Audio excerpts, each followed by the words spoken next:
Hello folks, Major Gosnell here, and it's going to be the first look at my new base in Stationeers. So the last time you left me, I decided to completely restart, basically, because my base that I was building wasn't really very efficient, and I felt I could do a better job with it. So this is what I've been doing for the last couple of weeks. I have been editing my XMLs to give myself lots of resources, because, let's be honest, mining is not fun currently. I have constructed 20 solar panels in blocks of 5 with a 1 gap space in between each row. Now, this isn't fully optimized. The center solar panels are going to be losing about 50% of their potential during the early morning and late day. However, it's more than enough power to power these 16 batteries here for the time being. Once my base starts expanding, I'm probably going to have to build more and more solar panels. We do have room for expansion. We can either build behind here or in a straight line down here. We got a simple logic system, which is the very basic. If the solar angle moves by 1.8 degrees, the solar panels move 1%. As you can see there, they're very slowly moving. Ooh, actually, I've got a burnt wire there I'm going to have to fix. And yeah, so that is the solar panel system. Just standard auto lathes over here. Now over here we have our batteries. These are going to be pretty much the foundation power supply for my base. It's a bit of overkill at the moment, but it's just so I don't have to really be worrying about where my power is coming from. And I'm going to have wiring coming out of here, leading into this main base itself. The base will either be going down in this direction or possibly over in that direction. Haven't decided on that yet. And here we have my gas chamber.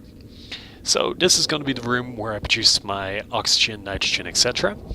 And sort of the foundation area for the rest of my base. We've got all the output pipes over here, and that will feed directly into my main base from there, odds on in this direction. So yeah, that's the basic setup there. Now I'm just going to show you how it all comes together. So do take up the mining belt, 5, drop that, 5 again. Okay, so we're just going to set it up here and get some oxygen into these tanks. Switch on all these valves using volume pumps on the pipes. Now I'm using the volume pumps after the filters, because if you use the volume pump before the filter, it tends to blow the pipe, because the filters can only process so much gas at a certain amount of pressure. So basically, if you have a volume pump in the piping before the filter, the backlog sort of blows the pipes effectively. Each of the volume pumps are set to 10 liters. It seems a reasonable amount for the time being. And what we're going to do, we're just going to load up our furnace here. I'm going to check that in there. So that should start pumping it up there. As you can see, the pressure is going up, and that seems to be going directly into the tanks along here, if I'm not mistaken.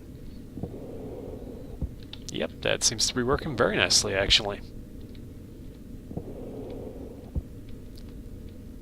Yep, filters are working beautifully. So we're now going to check that one in as well. And that should start pumping through as well. There we go. As you can see, the pressure is going up very, very nicely.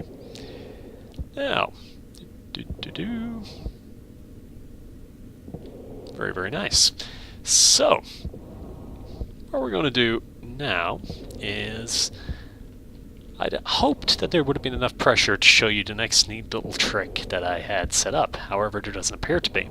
So we're just going to run around here, and I'm going to look for that screwdriver, actually, that we dropped. Pick this up, and I'm just going to do a little adjustment over here. To 200 to 100. And we're going to switch all this on. Now you're going to ask me, what is this system? So let's take a little look, shall we? What's that down there, I wonder? It's an emergency light for the oxygen tank. And why is it triggering? Well, because the pressure is too high. So I've set up a little emergency light system using a very simple logic setup, which is around here.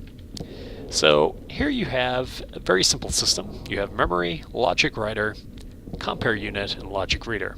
The memory is set to the pressure limit that you want on your tanks. Now 100 is obviously way too low. Ideally you'd want to have about 40,000 to 45,000, and that way when the pressure hits 40 to 45,000, the logic reader is reading the pressure in the tank. The compare unit is telling it that if the pressure in the tank is greater than this limit set on the memory, that the emergency light should come on, as you saw there. So that is a little kind of like a warning light to let you know that the pressure is getting too high in one of your tanks. To be honest with you, by the time you run down the length of this room, it'll probably explode before you get there. However, I am intending to put in an emergency valving system as well that will automatically kick in should the temperature, so say we have the memory set at 40,000 for the pressure. If it exceeds 50,000, the emergency dump valve would kick in and drain the entire system. So that's something I'm going to be working on in the future.